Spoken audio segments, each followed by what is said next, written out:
അപ്പോസ്തലനായ പൗലോസ് കൊരിന്ത്യർക്ക് എഴുതിയ 1-ാം ലേഖനം 4-ാം അധ്യായം.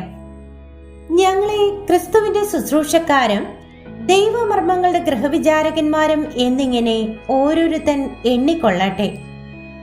ഗൃഹവിചാരകന്മാരിൽ അന്വേഷിക്കുന്നതോ അവർ വിശ്വസ്തരായിരിക്കണം എന്നത്രേ.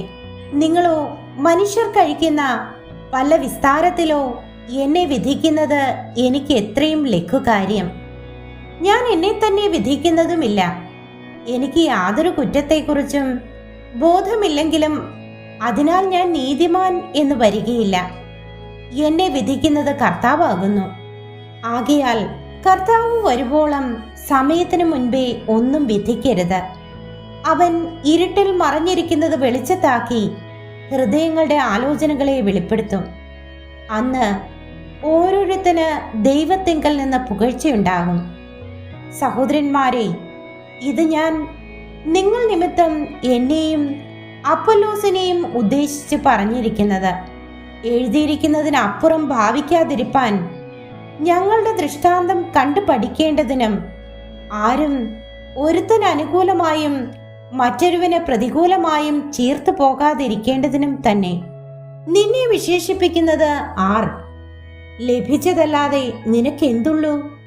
ലഭിച്ചതെങ്കിലോ ലഭിച്ചതല്ല എന്ന പോലെ പ്രശംസിക്കുന്നത് എന്ത്? ഇത്ര ക്ഷണത്തിൽ നിങ്ങൾ തൃപ്തന്മാരായി, ഇത്ര ക്ഷണത്തിൽ നിങ്ങൾ സമ്പന്നന്മാരായി, ഞങ്ങളെ കൂടാതെ വാഴുന്നവരായി. അയ്യോ, നിങ്ങളോടുകൂടെ ഞങ്ങളും വാഴേണ്ടതിന് നിങ്ങൾ വാണു എങ്കിൽ കൊള്ളായിരുന്നു.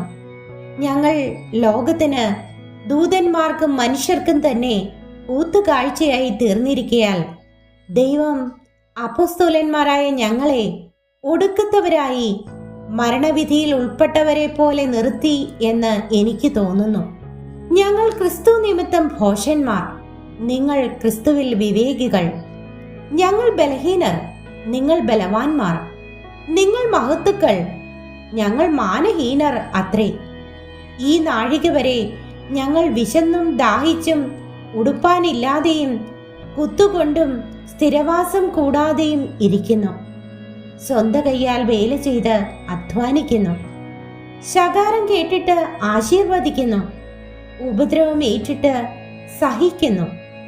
ദൂഷണം കേട്ടിട്ട് നല്ല വാക്ക് പറയുന്നു. ഞങ്ങൾ ലോകത്തിന്റെ ചവറ് പോലെയും ഇന്നുവരെ സകലത്തിന്റെയും അഴുക്കായും തീർന്നിരിക്കുന്നു.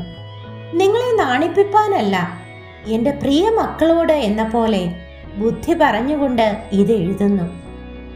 നിങ്ങൾക്ക് ക്രിസ്തുവിൽ 10,000 ഗുരുക്കന്മാർ ഉണ്ടെങ്കിലും പിതാക്കന്മാർ ഏറെയില്ല. ക്രിസ്തുയേശുവിൽ ഞാനല്ലോ നിങ്ങളെ സുവിശേഷത്താൽ ജനിപ്പിച്ചത്. ആകയാൽ എൻ്റെ അനുകാരികളാകുവിൻ എന്ന് ഞാൻ നിങ്ങളെ പ്രബോധിപ്പിക്കുന്നു.